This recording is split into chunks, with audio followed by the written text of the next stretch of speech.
Lose yourself in a good book. The Bookclub Energy Book Club.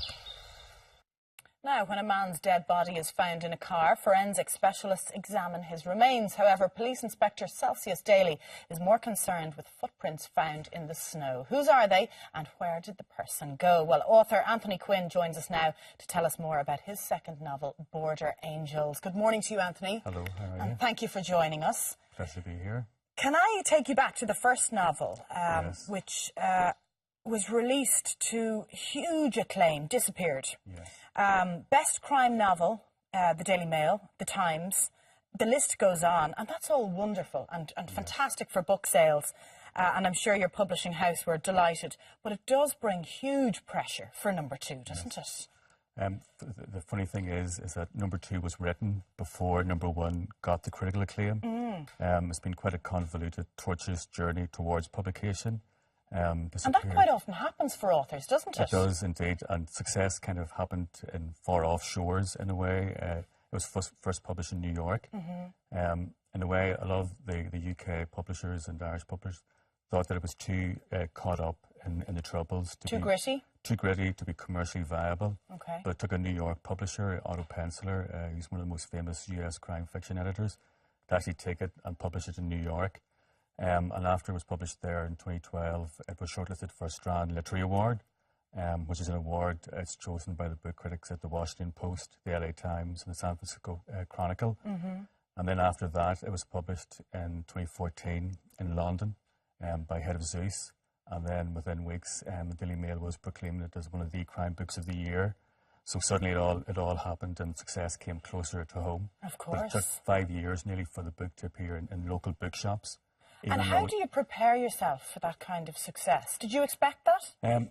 It was a surprise, but I think that's the saving grace is that it doesn't feel real in a way because it happened in America first, and then it was the Times and the Daily Mail in England that promoted it there, and that it still feels far off and distant and doesn't really feel that it's close. It's not local yet, it's not local or it wasn't. Yet. Yeah. It certainly is now, though. It certainly has come a lot more local. And, you know, in a way, I mean, the natural audience is in Ireland and Northern Ireland because it's a book that's set in Tyrone and Armagh, and it's about the aftermath of the ceasefire and the aftermath of the Troubles. Well, this is inspired, the writing is inspired by your upbringing in troubled Northern Ireland, isn't it? Yes, it is indeed. And there's been a lot of crime fiction published in Ireland and in Northern Ireland. But I kind of thought that none of it really did a service to the people and to the landscape that I knew. People that were caught up in an extraordinary situation during the Troubles. And that was my main motivating factor to write the book in the first place. Tell us about Inspector Celsius Daly, because this is the core of your books, the main character. Well, he's not the kind of super cop kind of detective that you might be familiar with. Not the Hollywood cop. Not the Hollywood cop. He's very human, he's flawed. He empathizes with his characters or with his the different people he meets. He's an outsider. When he started in the police force in Northern Ireland, he was probably one of the only Catholics in it. So he always feels that he is an outsider, so that makes him more likely to empathise with fugitives and with strangers. And those are the kind of characters that I enjoy writing about. Okay. And that you're familiar with, I suppose. As well, exactly, yes. Yes. So Border Angels, tell us a little bit about what we can expect, particularly for people who might not be familiar with Disappeared, your debut. Border Angels, but it's kind of the classic detective thriller. It's set in Tyrone Armagh in the aftermath of the ceasefire. It's about a trafficked woman who escapes her captors. She leaves behind the corpses of two men in her wake. And when she escapes on a winter's night, she's barefoot. She doesn't have much local knowledge of the area. She has no money, she has no identity papers, and thus begins her epic journey through the strange terrain of the border area. I'm guessing it's a hard read, but a very worthwhile one.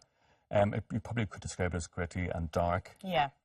But again, I try to describe the landscape in an inviting way so that it's an escape for the reader as well. As well, of course. There's a lot of weather and landscape in it, and it's a very beautiful landscape. Gorgeous. The hinterland of the border area. Okay, well, it's out now. Border Angels. Anthony Quinn, thank you very much for joining us this morning. I know you don't enjoy this side of the business. No, not at all. But you're doing very well. Thank you very much. Thank you very much. Lose yourself in a good book. The Board Gosh Energy Book Club.